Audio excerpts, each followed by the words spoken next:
बाबर सलीम सवाती साहब ने accountant general Khyber Pakhtunkhwa Nasiruddin Sarwar साहब की भी ठीक ठाक क्लास ली और ठीक ठाक जो कुछ वो कह सकते थे उन्होंने कहा एजी ऑफिस ने कहा उन्होंने कहा कि जी हमारे पास लोअर कोस्तान और कोलाई पालस में कोई भी बेकायदगी साबित नहीं हो सकी है। अपर कोस्तान का रिकॉर्ड जो है वो नैब ले गया है। हमारी टीम 10 दिन वहां पे मौजूद थी लेकिन हमें कोई रिकॉर्ड फराहम नहीं किया है। उन्हें कहा स्पीकर साहब ने कि आप सिर्फ अपर कोस्तान की बात करें। उन्होंने कहा मैं क्या रिकॉर्ड बात करूं, मेरे पास तो रिकॉर्ड ही नहीं है। उन्होंने कहा रिकॉर्ड क्यों नहीं है, आप रिकॉर्ड के कस्टोडियन है। उन्होंने कहा कि रिकॉर्ड मुझसे नैब ले गया।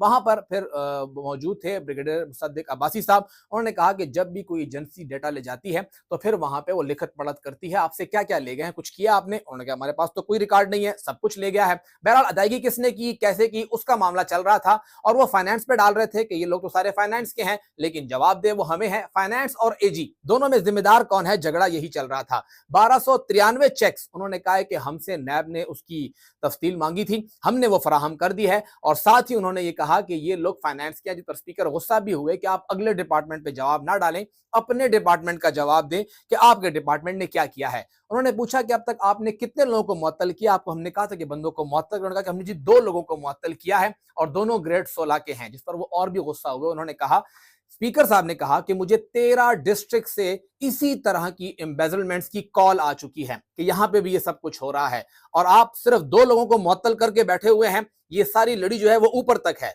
आप फौरी तौर पे जितने लोग आपके पास हैं, 20 हैं, 30 हैं, उन सबको मुअत्तल करें। जो आपके पास नहीं है, सेंटर के पास है, हमें बताएं या खुद उसको खत लिखें और हमें उसकी कॉपी करें कि आपने उनको भी मुअत्तल करने के लिए खत लिख दिया। 40 अरब रुपए की करप्शन हुई और आप ये सब कुछ कर रहे हैं।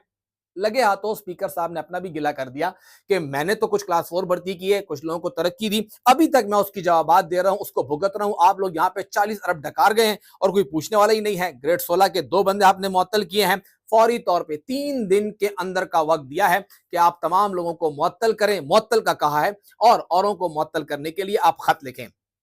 उन्होंने ये भी कहा मुश्ताक गनी साहब ने कि अगर आप हर एक चीज डाल रहे हैं फाइनेंस के ऊपर तो एजी ऑफिस क्या सिर्फ और सिर्फ यहाँ पे एक पोस्ट ऑफिस बन के रह गया है।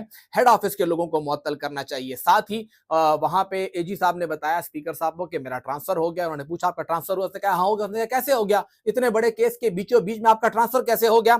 आप फौरी तौर पर कहा गया, उन्होंने सेक्रेटरी को कहा कि आप खत लिखें कि ही शुड स्टे, वो यहीं पे रहे, he must stay till the completion of this inquiry. इस इंक्वायरी को मुकम्मल करें फिर मामला खत्म हो। सैप सिस्टम के ऊपर बात हुई, वहां पे मसूद साहब ने सवाल किया किसके पास है, कौन चला रहा है। जी विजिबिलिटी जो है वो सबके पास है, एजी के पास भी है, फाइनेंस के पास भी है, फेडरल गवर्नमेंट के पास भी है, डिस्ट्रिक्ट के पास भी है। इसको बनाया वर्ल्ड बैंक ने है, सबके पास है और कस्टोडियन जो है इसके तमाम डिपार्टमेंट मुतालिका